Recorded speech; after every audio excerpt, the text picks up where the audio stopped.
नमस्कार दोस्तों, आज हमारे बीच महेश जी हैं। महेश प्रताप सिंह। इन्होंने जो है इकोनॉमिक्स में जो है जेआरएफ की परीक्षा उत्तीर्ण की है। महेश जी इन्होंने थर्ड सेमेस्टर में ही एक्चुअली नेट की परीक्षा उत्तीर्ण की थी, सेकेंड सेमेस्टर में भी, और इस समय ये जेआरएफ है, तीसरी बार में इन्होंने जेआरएफ की परीक्षा उत्तीर्ण की। महेश जी, सर्वप्रथम आपको इसके लिए शुभकामनाएं। बहुत बहुत धन्यवाद पांडे जी। जी, सर्वप्रथम मैं ये आपसे पूछना चाहता हूँ कि जो आपने इकोनॉमिक्स जैसा हार्ड सब्जेक्ट लिया, जिसको एक tough, one of the toughest subject माना जाता है, इसके लिए आपकी क्या रणनीतियाँ रही, ताकि जो ये बच्चे हैं वो जानना चाहते हैं कि इसको आप कैसे क्रैक कर लिए?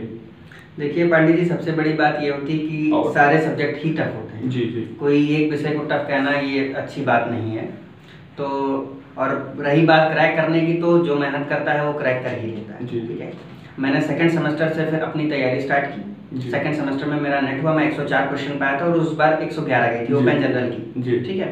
फिर थर्ड सेमेस्टर में भी मैंने तैयारी कैरी ऑन रखी और मैं 106 क्वेश्चन मिला मुझे, लेकिन 108 गई मेरिट, और उसके बाद भी मेरा नहीं हुआ, मैं दोबारा नेट क्वालिफाई हो गया। और इस बार हालांकि मेरे क्वेश्चन बहुत ज़्यादा नहीं थे, 160 ही क्वेश्चन मैं सही कर पाया, लेकिन मेरिट 105 गई, तो मेरा हो गया। मैं ओपन जनरल कैटेगरी में हुआ हूँ। और स्ट्रेटजी की बात करें तो जैसे फर्स्ट पेपर की बात करते हैं हम। सबसे पहले फर्स्ट पेपर में क्या है आपको कि एक किताब आपको पढ़नी ही पढ़नी है, तो पढ़नी ही पढ़नी है, तो आप एक केवीएस मैदान ले सकते हैं। उसका हिंदी वर्जन भी अवेलेबल है, केवीएस मैदान, जो सभी मतलब अगर किसी भी टीचर एक नॉर्मल बुक की तरह आप इसको रेफर कर सकते हैं। मतलब आप किसी से भी पूछेंगे जिसने क्वालीफाई किया होगा तो उसने पढ़ी ही होगी केवीएस मैदान। मैं ये नहीं कहूंगा कि उससे बहुत सारे क्वेश्चन आते हैं, लेकिन आपका एक जो है कॉन्सेप्ट डेवलपमेंट के लिए बहुत बेसिक बुक है, वो आपका डेवलपमेंट हो जाता है उससे। फिर क्वेश्चन आते हैं कि नहीं आते हैं, ये आपका फिर कितना मेंटल डेवलपमेंट होता है, आप कितना कॉन्सेप्चुअल डेवलपमेंट आप कर पाते हैं उससे, उस पर डिपेंड करता है। उसके अलावा और अदर सोर्सेज पे आप रिलाई कर सकते हैं। जैसे एक जो है आपकी कंप्यूटर की एक यूनिट है, उसमें उसके लिए आप जो है लूसेंट की या कहीं और से अगर कहीं से मिल जाए, क्योंकि केवीएस मैदान की उतनी अच्छी नहीं है, उसमें कुछ चीज़ें जो है लैग कर जाती हैं, तो आप उसको कहीं और से देख सकते हैं। या लॉजिकल रीजनिंग में बड़ा पैटर्न चेंज हो रहा है इस समय। जब मैंने सेकंड सेमेस्टर में जब अपना एग्जाम दिया था 2019 के जून में, तब जो है आपका वेस्टर्न लॉजिकल रीजनिंग पे क्वेश्चन ज़्यादा फोकस, वो केवीएस मैदान कवर कर रहा है। लेकिन फिर जब मैं थर्ड सेमेस्टर में आया, दिसंबर 2019 का एग्जाम दिया, तो वहाँ चेंज हो गया पैटर्न। और अब इंडियन जो है लॉजिक का क्वेश्चन जो है वो ज्यादा वो जो है केवीएस मैदान कवर अप नहीं कर, तो यहाँ जो है प्रॉब्लम हो रही है उसके साथ। तो आपको इसके लिए कहीं और से कोई और सोर्स लेना पड़ेगा। जैसे मैं तो हॉस्टल का स्टूडेंट रहा हूँ, तो कुछ मेरे मित्रगण थे, उनसे मैंने जो है पढ़ लिया, या कोई टीचर हो ऐसा, तो इससे बड़ी सहायता आपको किसी यूट्यूब की आपने इसमें कोई सहायता ली? अब यूट्यूब चैनल में जैसे जब मैंने पढ़ लिया, तो जब क्वेश्चन पेपर में सॉर्ट आउट कर रहा था, कुछ क्वेश्चन पेपर में सॉल्व कर रहा था, तो उसमें एक 9 क्लासेस मैम पढ़ाती थी, तो उससे मैंने देख लिया। वैसे मैंने कोई बहुत मतलब ये नहीं था कि मैं उसी पे रिलाई था, केवल क्वेश्चन सॉल्व करने के लिए मैंने जो है उनका कुछ उन्होंने क्वेश्चन सॉल्व करा रही थी वो हर जो है यूनिट से, तो वहां से मैंने क्वेश्चन सॉल्व किया था। और कुछ नहीं है। महेश जी, अगला क्वेश्चन ये है कि आपने अपने सब्जेक्ट जो स्पेसिफिक आपका इकोनॉमिक्स है, उसके लिए आपने क्या रणनीति बनाई, क्या स्ट्रेटजी रही आपकी? देखिए, सब्जेक्ट के लिए नेट होने के लिए तो ठीक है, आप कहीं से भी पढ़ेंगे आपका नेट हो जाएगा, लेकिन to be a NET and in JRF there is a very huge difference. तो नेट होना आसान है, लेकिन जेआरएफ होने के लिए आपको बेसिक बुक्स बहुत इंपॉर्टेंट, आप बिना पढ़े उसको नहीं हो सकते। मतलब मैं किसी को डीमोरलाइज नहीं कर रहा हूँ, लेकिन जो रियलिटी है वो मैं बता रहा हूँ, क्योंकि मैं 2 क्वेश्चन से नहीं हुआ मेरा, फिर अभी हुआ है, मैं 4th सेमेस्टर में हो गया है मेरा, लेकिन फिर भी मुझे लगता है कि बिना आप बेसिक किताबें पढ़े नहीं हो सकता। तो बेसिक किताबों में जैसे आप माइक्रो के लिए चलो आप देख सकते हैं, अच्छी बुक है। मैं इंग्लिश मीडियम का हूँ, तो इंग्लिश मीडियम की किताब ज़्यादा मुझे पता है, एस एन लाल है, लेकिन ये सब किताबें उतनी अच्छी नहीं। अगर आपको क्वालिटी कंटेंट चाहिए तो आपको इंग्लिश बुक्स पे रिलाई करना पड़ेगा, क्योंकि इकोनॉमिक्स ऐसा सब्जेक्ट है, इंटरनेशनल टाइप का सब्जेक्ट है, तो वहाँ पे हिंदी किताबों पे आप उतना रिलाई नहीं कर सकते हैं, उसकी क्वालिटी उतनी गुड नहीं। तो माइक्रो के लिए एचएल आहूजा पे आप जो है जा सकते हैं। ये बुक लिस्ट है आपकी? हाँ, ये बुक लिस्ट है। और एचएल लिस्ट को आप थोड़ा सीक्वेंस में बता देंगे? जी। तो माइक्रो के लिए एचएल आहूजा, और एचएल आहूजा के बाद भी जब आप थोड़ा और एडवांस में जाएंगे तो आपको कुर्जानिस जो बेस्ट बुक है, मतलब यस, कुर्जानिस है भी मेरे पास, मैं ये मेरी किताब है, और मैंने इससे मतलब ग्रेजुएशन मैंने HL आहूजा पढ़ा, फिर पोस्ट ग्रेजुएशन में इसी से पढ़ता हूँ जी जी। और ये इसमें आपको ज़्यादातर कंटेंट मिल ही जाएगा। एक दो पार्ट जैसा डिस्ट्रीब्यूशन का जो इकोनॉमिक्स में पार्ट है वो इसमें इतना अच्छा नहीं दिया होगा, लेकिन उससे क्वेश्चन उतने आते भी नहीं है। वो आपको कुछ क्वेश्चन है फैक्चुअल है वो आपको याद है। फिर आप जब मैक्रो में आते हैं तो फिर आपको HL आहूजा अगर आप ले रहे हैं तो आपका काम चल जाएगा।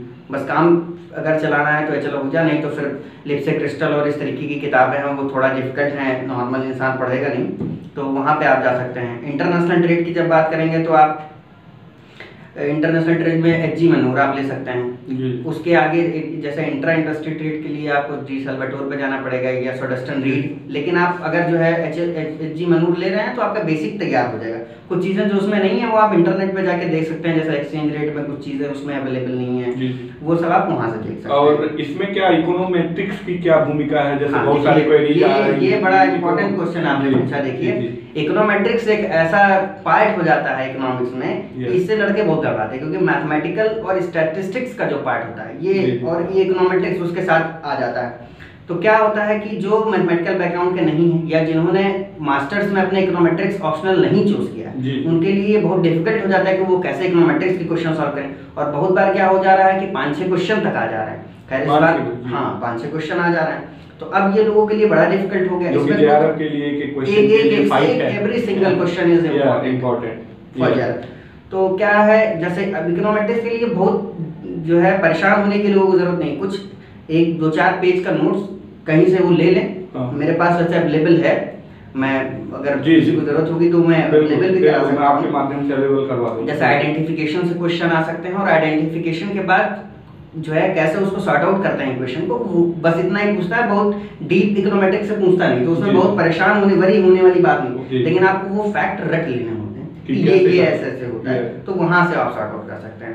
मैथमेटिकल और स्टैटिस्टिक्स का जहाँ तक सवाल है उसके लिए आपको कुछ किताबें पढ़नी पड़ेंगी, कुछ बेसिक्स किताबें हैं उसको आपको देखना ही पड़ेगा। तो वहां से जैसे आप अगर स्टैटिस्टिक्स और प्रोबेबिलिटी देख रहे हैं तो आप 9th 10th 11th 12th की NCERT पढ़ लीजिए, ये बेस्ट है आपको। वहां से काफ़ी चीज़ें, लीनियर प्रोग्रामिंग है और मैट्रिक्स है, डिटर्मिनेंट्स मतलब अलजेब्रा का जो पार्ट है वो वहां से मिल जाएगा आपको। तो ये सब चीज़ें आपको वहां से अवेलेबल है, हाँ वो सब वहां से आप पढ़िए। लेकिन आप ये एक चीज़ बड़ी इंपॉर्टेंट है कि आप बेसिक्स बुक को जरूर ही पढ़ लीजिए, क्योंकि अगर आप सोचें कि कोई एक बुक जैसा ट्रूमैन है या बहुत सारी ऐसी बुक्स पब्लिकेशन के साथ है जो अपना कंबाइंड पूरी 10 यूनिट का देते हैं, लेकिन वहां से आप JRF होना मुझे नहीं लगता है कि possible, it is quite impossible. तो अगर आपको नेट होना है तो आप कर सकते हैं, लेकिन JRF होने के लिए थोड़ा आपको बेसिक बुक पर रिलाई करना पड़ेगा।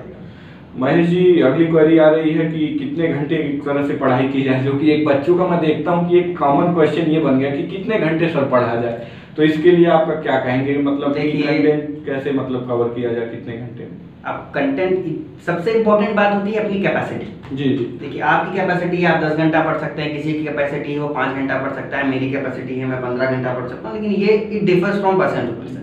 तो सबसे इम्पोर्टेंट चीज़ कि आप अपनी कैपेसिटी को देख लीजिए कि आपका हेल्थ प्रॉब्लम ना हो। पता चले आप 15 घंटा पढ़ दिए फिर हेल्थ इश्यूज हो गए, तो एक दिन पढ़े दूसरे दिन नहीं पढ़ पाए, तीसरे दिन नहीं पढ़ पाए, तो आप देखिए कि आप एवरेजली कितना पढ़ पा रहे हैं और जिससे आपको हेल्थ प्रॉब्लम ना हो, कोई आप डिप्रेशन और मेंटल स्ट्रेस और इस तरीके की चीज़ें ना हो। जहाँ तक मेरी पढ़ाई की बात है तो मैं 10 से 12 घंटा एग्जाम टाइम में जरूर पढ़ लेता हूँ। लास्ट के 1 मंथ या 1.5 मंथ जब बचता है तो मैं 10 से 12 घंटा मतलब क्वेश्चन सॉल्व करना और ये सारी चीजों उसमें इंक्लूड करके 10 से 12 प्रैक्टिस सेट की कितनी भूमिका है? जो प्रैक्टिस सेट होते हैं प्रीवियस ईयर के, चाहे फर्स्ट पेपर के हो चाहे सब्जेक्ट के हो, वो कितना इंपॉर्टेंट? देखिए जैसे ही आप क्या किसी कोचिंग का जाके हम जैसे इकोनॉमिक्स का परचेज करके करें या जो ये किताबों में अवेलेबल है नॉर्मली दुकानों पे उनको हम करें, तो इसमें क्या? देखिए ये सबसे इम्पोर्टेंट चीज है, ये एक बहुत इंपॉर्टेंट पार्ट। जब आप लास्ट के 1 मंथ बचते हैं तो आपको क्रूशियल पार्ट है, ये बहुत क्रूशियल पार्ट है। आपको बुक्स में जाने की जरूरत नहीं कि आप रीडिंग नहीं कर सकते हैं कि आप throughout page to page chapter to chapter reading का। वहां पे आपको क्या है कि आपने 10 साल का प्रीवियस पेपर लिया और एक साल का सॉल्व करते चले जा। तो जब आप सॉल्व करते हैं तो आप क्या देखते हैं कि आप बहुत सारे क्वेश्चन फंसते रहते हैं कि मैं ये सॉल्व नहीं कर पा रहा हूँ, ये सॉल्व नहीं कर पा रहा हूँ, ये सॉल्व नहीं। आप उसको मार्क करते हैं, मार्क कर लिए और उसके बाद जब आपने पूरा सॉल्व कर लिया, मार्क कर ले, उसके बाद देखेंगे कि ये किस किस पार्ट से हैं। ठीक है, फिर आपने जैसे माइक्रो के 4 क्वेश्चन फंसना है तो आपने माइक्रो की किताब उठाई और उसको वहां से मतलब बेसिक से, ये नहीं कि आपने पीछे से आंसर देखा और उसे टिक किया और आगे बढ़े। मतलब यहाँ पे आप रटना नहीं, मतलब अगर आप सोचेंगे कि रट कंसेप्ट क्लियर करते हुए तो आप नहीं कर पाएंगे। या। तो वहां से आपको क्या करना है कि आपने सारे क्वेश्चन मार्क किए, माइक्रो के मार्क किए तो माइक्रो में देख लिए, फिर मैक्रो में, मनी बैंकिंग में, और सारी चीजें यहाँ से आपने मार्क कर ली और हर यूनिट से सबको आपको देख लेना है। ये क्वेरी जा रही है जैसे कि भविष्य के जो स्टूडेंट होंगे, जो भी होंगे, इकोनॉमिस्ट जो बनेंगे, भविष्य के लेक्चरर, गेस्ट फैकल्टी जिनके बनने की चाहत होगी, तो उनके लिए आपका क्या सुझाव है? मतलब कि आप क्या उनके लिए 2 लाइन कहना चाहेंगे कि वो कैसे करें कि मतलब उनका मोटिवेशन डाउन ना हो और वो तैयारी करते हैं? मोटिवेशन क्या, आप हमेशा इंसान को सेल्फ मोटिवेटेड होना चाहिए। जी। जो मोटिवेशन है ये इनर कॉन्शियस है, तो आपको हमेशा मोटिवेटेड रहना चाहिए। और जहाँ तक इकोनॉमिक्स की बात है, आप पढ़ेंगे तो आपका ज़रूर हो जाएगा, उसमें 2 राय नहीं है, हर किसी का हो जाता है। मैंने भी कोशिश की, मेरा 3rd सेमेस्टर में 2 क्वेश्चन से नहीं हुआ था, इसमें मुझे निराशा जरूर हाथ लगी थी, लेकिन मैंने 4th सेमेस्टर में उससे भी ज़्यादा मेहनत की और आज मुझे रिजल्ट मिल गया है। तो इसमें निराश होने जैसा कुछ नहीं, बस ये है कि आपको मेहनत करनी पड़ेगी। आप वो जितना लेवल मांगता है आपको उस लेवल तक आपको, जैसे महेश जी, अब मैंने देखा कि आपका 2 बार नेट, इस बार समझ लीजिए तीसरी बार आपका मतलब JRF हुआ है जी।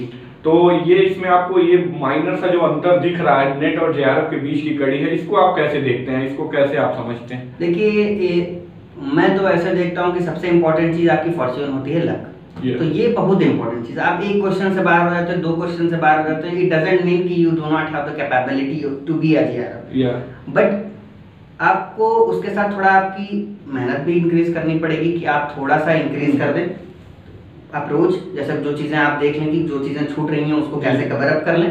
तो ये एक इम्पॉर्टेंट चीज़ है कि आपको छूटे नहीं, कोई पार्ट छूटे नहीं। लेकिन फिर after all fortune is the most important thing in our life, it leads our way in our life. So this. Mahesh ji, आपको चैनल पे आने के लिए बहुत बहुत धन्यवाद। और आपके लिए 2 लाइनें हैं।